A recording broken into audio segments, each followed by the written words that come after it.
Друзья, вам когда-нибудь доводилось наслаждаться музыкой симфонического оркестра? Когда вы не просто слышите чудесную мелодию, но вы наблюдаете за игрой музыкантов. Когда на огромной сцене находится 100 человек, у каждого из них свой музыкальный инструмент. И вот эти все 100 человек рождают гармонию в музыке, играют в унисон. И для того, чтобы этот оркестр зазвучал, и мы слышали эту гармонию звуков, есть определенные правила. И начинается с того, что оркестром управляет дирижер. Человек, который знает все произведение целиком, знает каждую партию тех музыкантов, которые играют на своих инструментах. Также есть правило, когда каждого музыканта рассаживают в определенном порядке, есть такое понятие, как веерная посадка музыкантов, для того, чтобы каждый из них мог видеть впереди себя дирижера. Потому что музыкант знает лишь свою часть. Он знает лишь, у него есть свои ноты, своя партия исполнения. И он не ориентируется на соседа, он не смотрит вдаль, как кто-то играет. Ему нужен дирижер, который управляет всем этим симфоническим оркестром. Друзья, мы можем представить Бога как дирижера Вселенной, который знает и умеет, как управлять не только Землей и все, что на ней происходит, а всей Вселенной, всего мира, который существует. А мы, как музыканты, которые на сцене ищут встречи с дирижером и понимают, вот сейчас мне надо промолчать, сделать паузу, сейчас надо вступить, сейчас играть тихо или громко. И вот тогда в нашей жизни будет гармония, когда мы будем следовать тому, что дирижер нам говорит делать. Пусть каждый из нас задаст себе вопрос: есть ли в моей жизни гармония с этим миром, который меня окружает, с людьми, с которыми я рядом нахожусь, с Богом? Есть ли это звучание мелодии в моей жизни, как звучит симфонический оркестр, когда люди слушают музыку, они радуются, они погружаются в это, в гармонию звуков. Есть ли в моей жизни что-то подобное, когда моя жизнь приносит мне радость, когда я вижу в моей жизни такой, знаете, баланс во всем? Или, напротив, моя жизнь напоминает игру оркестра, который играет, но у него ничего не получается, где каждый музыкант играет свою партию, смотрит на себя и слышит только себя. И вот тогда происходит какофония, да, плохой звук, несогласованный звук.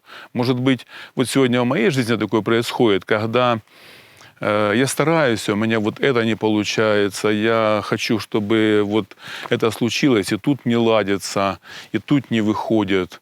И как-то все не так, нету этой гармонии.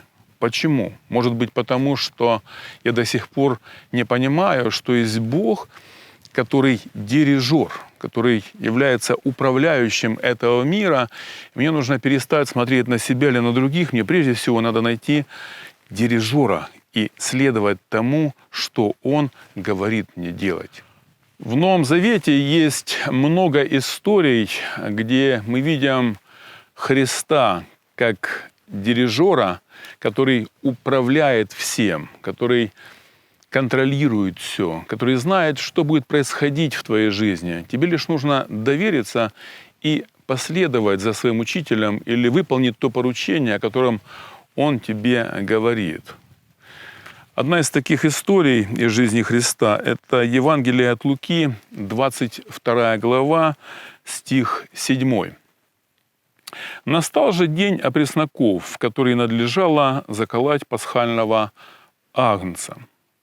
И послал Иисус Петра и Иоанна, сказав: пойдите, приготовьте нам есть Пасху. Они же сказали ему: где велишь нам приготовить? Он сказал им: вот при входе вашем в город встретится с вами человек, несущий кувшин воды. Последуйте за ним в дом, в который войдет он. И скажите хозяину дома: учитель говорит тебе: где комната, в которой бы мне есть Пасху с учениками моими? И он покажет вам горницу большую, устланную, там приготовьте».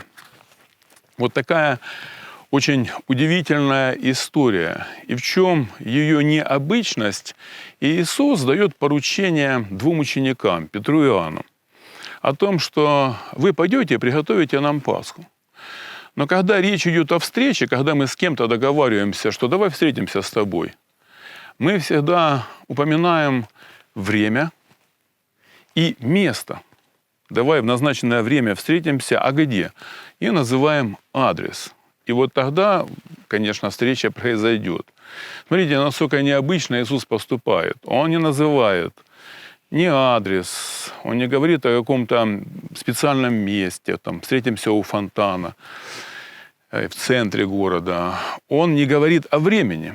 Он просто говорит Петру и Иоанну: пойдете в город, встретит вас человек с кувшином воды, идите за ним, он приведет вас в дом, а там хозяин дома заведет вас на второй этаж, в горницу, где вы увидите, она уже готова, устлана. Вот это то место, где мы с вами будем праздновать Пасху. Заметьте, Иисус не сказал ученикам: идите быстрее, идите медленнее, подождите, не называет время, никаких подробностей и деталей.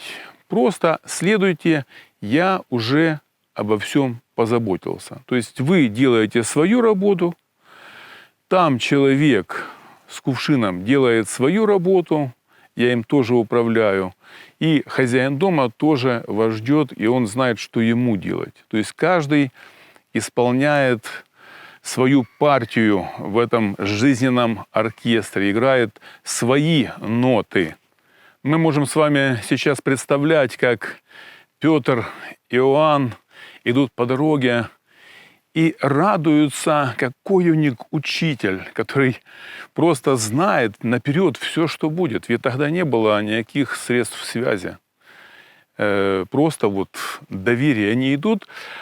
Первое, они верят словам учителя, и второе, они предвкушают. Что такое предвкушение? Это не ожидание. Это уже когда ты переживаешь то событие, которое предстоит в твоей жизни пережить. Говорят, что оно даже сильнее вот предвкушение, чем само событие. И вот они идут и радуются, и уже предвкушают, как они найдут или встретят этого человека, придут в дом. Это то, о чем много раз упоминает и говорит апостол Павел. Он предвкушал встречу со Христом. Он предвкушал, что говорит: я буду подобен Ему. У меня будет такое же новое тело, как у Христа. Вот это предвкушение, которое активирует нашу веру. Друзья, если вас сегодня посещают чувства, что я устал, я разочарован, все против меня, сама жизнь против меня, судьба у меня такая. Может, это не потому, что судьба и жизнь. Может, потому, что пора посмотреть на Иисуса Христа, как на дирижера, который всем управляет, который все контролирует, который все видит. И тогда жизнь наша придет в гармонию. Пусть Бог обильно благословит вас. До свидания. Увидимся через 1 неделю.